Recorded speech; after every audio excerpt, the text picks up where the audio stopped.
অনেক লেজেন্ড, কিন্তু সব লেজেন্ড একটা নামের সামনে মাথা মতো করছে। ওই নামটা ক্রিশ্চিয়ানো রোনালদো।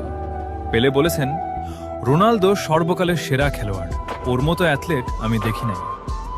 দিয়েগো মারাদোনা বলেছিলেন, রোনালদোর সাথে কারো তুলনা হয় না, ওর মতো কেউ হতে পারবে না। জিদান বলেছেন, রোনালদো আমার দেখা সর্বকালের সেরা খেলোয়াড়, ওর মেন্টালিটি অবিশ্বাস্য। রোনালদিনহো বলেছেন, রোনালদো ফুটবলটাকে অন্য লেভেলে নিয়ে গেছে, আমি ওকে সম্মান করি। মেসি বলেছেন, রোনালদো কে যে বোঝে না সে ফুটবলেই খেলাই বোঝে না। নেইমার বলেছেন, রোনালদো একজন কিংবদন্তি, তার খেলা দেখলে যে কেউ তার প্রেমে পড়বে।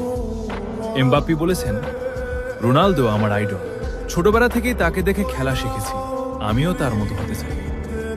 কাকা বলেছেন, Ronaldo great of all time god, এবং তার সাথে কারো তুলনা হয় না, সে সর্বকালের সেরা প্লেয়ার।